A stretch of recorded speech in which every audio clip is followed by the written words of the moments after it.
ನಮಸ್ತೆ ಫ್ರೆಂಡ್ಸ್, ಸವಿಪಾಕ ಶಾಲೆ ಚಾನೆಲ್ಗೆ ತಮಗೆಲ್ಲರಿಗೂ ಸ್ವಾಗತ. ನಾನಿವತ್ತು ಹೊಸ ರೀತಿಯಾದಂತಹ ಕ್ಯಾರೆಟ್ ಜಾಮೂನ್ ರಸಮಲೈನ ಮಾಡಿ ತೋರಿಸ್ತಾ ಇದ್ದೀನಿ. ಕ್ಯಾರೆಟ್ ಜಾಮೂನ್ ರಸಮಲೈನ ಯಾವ ರೀತಿ ಮಾಡೋದಂತ ನೋಡ್ಕೊಂಬರೋಣ ಬನ್ನಿ. ನಾನಿಲ್ಲಿ ಅರ್ಧ kg ಆಗುವಷ್ಟು ರೆಡ್ ಕಲರ್ ಕ್ಯಾರೆಟ್ ಬರುತ್ತಲ್ಲ, ಆ ಕ್ಯಾರೆಟ್ನ ತೊಗೊಂಡಿದ್ದೀನಿ. ಈ ಕ್ಯಾರೆಟ್ನ ಜಾಸ್ತಿ ಕೋಸಂಬರಿಗೆಲ್ಲ ಬಳಸ್ತೀವಿ. ಈ ರೆಡ್ ಕಲರ್ ಕ್ಯಾರೆಟು ಕಲರ್ ಚೆನ್ನಾಗಿ ಬರುತ್ತೆ ಅಂತ ತಿಳ್ಕೊಂಡು ಮತ್ತು ಡಿಫ್ರೆಂಟ್ ಆಗಿರುತ್ತೆ ಅಂತ ತಿಳ್ಕೊಂಡು ನಾನು ಈ ಕ್ಯಾರೆಟ್ನ ಬಳಸ್ಕೊತಾ ಇದ್ದೀನಿ. ಬೇಕಿದ್ರೆ ನೀವು ಮಾಮೂಲಿ ಕ್ಯಾರೆಟ್ನಾದ್ರೂ ಉಪಯೋಗಿಸ್ಕೊಳ್ಬೋದು. ಇದನ್ನು ಚೆನ್ನಾಗಿ ತೊಳ್ಕೊಂಡು ಸಿಪ್ಪೆ ಎಲ್ಲ ತೆಗೆದಿದ್ದೀನಿ. ಮತ್ತು ಇದನ್ನು ಕಟ್ ಮಾಡಿಕೊಂಡು ಇವಾಗ ಮಿಕ್ಸಿ ಜಾರ್ಗೆ ಹಾಕ್ಕೊಳ್ತಾ ಇದ್ದೀನಿ. ಎಲ್ಲವನ್ನು ಹಾಕ್ಕೊಂಡು ಇದನ್ನು ನೈಸಾಗಿ ರುಬ್ಕೊಳ್ಬೇಕು. ಅರ್ಧ kg ಆಗೋಷ್ಟು ಕ್ಯಾರೆಟ್ ಫುಲ್ ಹಾಕ್ಕೊಳ್ತಾ ಇದ್ದೀನಿ. ನೋಡಿ, ನಾನು ಎಲ್ಲ ಮಿಕ್ಸಿ ಜಾರ್ಗೆ ಹಾಕ್ಕೊಂಡಿದ್ದಾಗಿದೆ. ಇದಕ್ಕೆ ಇವಾಗ 2 ಏಲಕ್ಕಿ ಹಿಡಿದು ಹಾಕ್ಕೊಳ್ತಾ ಇದ್ದೀನಿ ರುಬ್ಕೊಳ್ಳೋದಕ್ಕೆ. ಮತ್ತು ಅರ್ಧ ಕಪ್ ಆಗೋಷ್ಟು ಹಾಲು ಹಾಕ್ಕೊಳ್ತಾ ಇದ್ದೀನಿ. ಹಾಕ್ಕೊಂಡು ಇದನ್ನು ನೈಸಾಗಿ ರುಬ್ಕೊಳ್ಬೇಕು. ನೋಡಿ, ಇವಾಗ ರುಬ್ಕೊಂಡಿದ್ದು ಅರ್ಧ ಆಗಿದೆ. ಇದಕ್ಕೆ ಇವಾಗ ಅರ್ಧ ಕಪ್ ಆಗೋಷ್ಟು ಸಕ್ಕರೆ ಸೇರಿಸ್ಕೊಂಡು ಮತ್ತೆ ಇದನ್ನು ರುಬ್ಕೊಳ್ತಾ ಇದ್ದೀನಿ. ಹಾಲೇನಾದರೂ ಕಡಿಮೆ ಆಯ್ತು ಅಂತ ಹೇಳ್ಕೊಂಡು ಹೇಳಿದರೆ ಇನ್ನೊಂದು ಅರ್ಧ ಕಪ್ ಹಾಲು ಸೇರಿಸ್ಕೊಂಡು ನೈಸಾಗಿ ರುಬ್ಕೊಳ್ಬೋದು.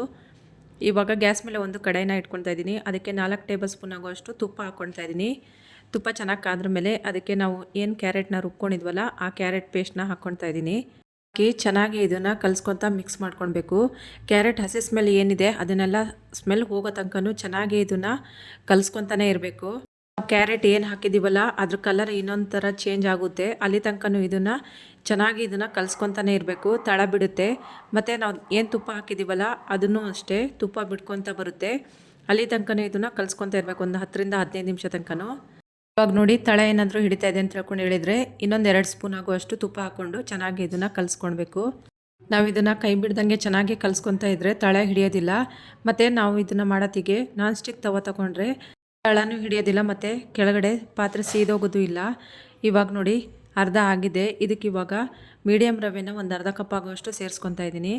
ರವೆ ಸೇರಿಸ್ಕೊಂಡು ಚೆನ್ನಾಗಿ ಇದನ್ನು ಕ್ಯಾರೆಟ್ ಜೊತೆನಲ್ಲೇ ಚೆನ್ನಾಗಿ ಇದು ಬೇಯಬೇಕು. ಅಲ್ಲಿ ತನಕನೂ ಇದನ್ನು ಚೆನ್ನಾಗಿ ಕಲಿಸ್ಕೊತಾ ಇದ್ದೀನಿ. ಮತ್ತು 1 ಸ್ಪೂನ್ ಆಗುವಷ್ಟು ತುಪ್ಪ ಹಾಕ್ಕೊಳ್ತಾ ಇದ್ದೀನಿ. ನೋಡಿ, ಇವಾಗ 6 ರಿಂದ 7 ನಿಮಿಷ ತನಕ ಚೆನ್ನಾಗಿ ಇದನ್ನು ಕಲಿಸ್ಕೊಂಡಿದ್ದೆಲ್ಲ ಆಗಿದೆ. ಚೆನ್ನಾಗಿ ಮಿಶ್ರಣ ತಳ ಬಿಟ್ಟು ಬರ್ತಾ ಇದೆ, ಪಾತ್ರೆ ಬಿಟ್ಟು ಬರ್ತಾ ಇದೆ. ನೋಡಿ, ಇವಾಗ ಇದು ಆಗಿದೆ. ಸಾಕಿದು ಇಷ್ಟ ಆದರೆ ಇದನ್ನ ಇವಾಗ ತಣ್ಣಗಾಗೋಕ್ಕೆ ಬಿಟ್ಬಿಡಬೇಕು. ಒಂದು 10 ನಿಮಿಷ ತನಕ ತಣ್ಣಗಾಗಕ್ಕೆ ಬಿಡ್ತಾ ಇದ್ದೀನಿ. ಈ ಕಡೆ ಗ್ಯಾಸ್ ಮೇಲೆ ಒಂದು ಪಾತ್ರೆನ ಇಟ್ಕೊಂಡು ಅದಕ್ಕೆ 1 ಲೀಟ್ರ್ ಹಾಲು ಹಾಕ್ಕೊಂಡು ಚೆನ್ನಾಗಿ ಇದನ್ನು ಹಾಲು ಕುದಿಯೋ ತನಕ ನಾನು ಬಿಡ್ತಾ ಇದ್ದೀನಿ. ಈ ಕಡೆ 2 ಸ್ಪೂನ್ ಆಗುವಷ್ಟು ಹಸಿ ಹಾಲನ್ನ ತಗೊಂಡು 2 ಸ್ಪೂನ್ ಆಗುವಷ್ಟು ಕಸ್ಟರ್ಡ್ ಪೌಡ್ರನ್ನ ಹಾಕ್ಕೊಳ್ತಾ ಇದ್ದೀನಿ. ಹಾಕಿ ಚೆನ್ನಾಗಿ ಇದನ್ನು ಹಸಿ ಹಾಲಿನಲ್ಲೇ ಕಲಿಸ್ಕೊಂಡು ಹಾಕ್ಕೊಳ್ಬೇಕು. ಬಿಸಿ ಹಾಲಿಗೆ ಪೌಡ್ರ್ ಹಾಕ್ಕೊಳಕ್ಕೆ ಹೋಗ್ಬಿಡಿ, ಗಟ್ಟಿಯಾಗಿಬಿಡುತ್ತೆ, ಗಂಟು ಆಗಿಬಿಡುತ್ತೆ. ಈಗ ನೋಡಿ, ಇದಕ್ಕೆ ಕಲಿಸ್ಕೊಂಡು ಇದನ್ನ ಇವಾಗ ಹಾಲಿಗೆ ಮಿಕ್ಸ್ ಮಾಡ್ಕೊತಾ ಇದ್ದೀನಿ. ಹಾಲು ಚೆನ್ನಾಗಿ ಕುದೀಲಿ, ಅಲ್ಲಿ ತನಕನೂ ಚೆನ್ನಾಗಿ ಇದನ್ನು ಕಲಿಸ್ಕೊಳ್ಳೋಣ. ಇದಕ್ಕೆ ಇವಾಗ ಕಂಡೆನ್ಸ್ ಮಿಲ್ಕ್ನ ಹಾಕ್ಕೊಳ್ತಾ ಇದ್ದೀನಿ. ಒಂದು ಚಿಕ್ಕ ಟಿನ್ ತೊಗೊಂಡಿದ್ದೀನಿ, ಅದು ಫುಲ್ ಹಾಕ್ಕೊಳ್ತಾ ಇದ್ದೀನಿ. ಹಾಕ್ಕೊಂಡು ಚೆನ್ನಾಗಿ ಇದನ್ನು ಕಲಸಿ ಮಿಕ್ಸ್ ಮಾಡ್ಕೊಳ್ಬೇಕು. ನಾವು ಕಸ್ಟರ್ಡ್ ಪೌಡ್ರು ಕಲಿಸ್ಬಿಟ್ಟು ಹಾಕ್ತೀವಲ್ಲ, ಮತ್ತು ಕಂಡೆನ್ಸ್ ಮಿಲ್ಕ್ ಹಾಕಿದ್ರ ಮೇಲೆ 1 ಸ್ಪೂನು ಅಥವಾ 1 ಹುಟ್ಟು ಇಟ್ಕೊಂಡು ಚೆನ್ನಾಗಿ ಇದನ್ನು ಕಲಿಸ್ಕೊಳ್ತಾ ಇರಬೇಕು. ಇಲ್ಲ ಅಂತ ಹೇಳಿದರೆ ಕೆಳಗಡೆ ಸೀದೋಗ್ಬಿಡುತ್ತೆ. ಇದಕ್ಕೆ ಇವಾಗ ಏಲಕ್ಕಿ ಪುಡಿನ ಹಾಕ್ಕೊಂಡು ಚೆನ್ನಾಗಿ ಇದನ್ನು ಕಲಿಸ್ಕೊತಾ ಇದ್ದೀನಿ. ಮತ್ತು ಇದಕ್ಕೆ ಬಾದಾಮಿ, ಪಿಸ್ತಾ, ಗೋಡಂಬಿ ಇದು 3 ಚೆನ್ನಾಗಿ ಕುಟ್ಟಿ ಪುಡಿ ಮಾಡಿ ಇಟ್ಕೊಂಡಿದ್ದೀನಿ, ಕಟ್ ಮಾಡಿಕೊಂಡು. ಅದನ್ನ ಇವಾಗ ಅದಕ್ಕೆ ಹಾಕ್ಕೊಂಡು ಚೆನ್ನಾಗಿ ಇದನ್ನು ಕಲಸಿ ಮಿಕ್ಸ್ ಮಾಡ್ಕೊತಾ ಇದ್ದೀನಿ. ಇದು ಇವಾಗ ಹಾಲು ಆಗಿದೆ, ಪಕ್ಕಕ್ಕೆ ಎತ್ತಿಡೋಣ.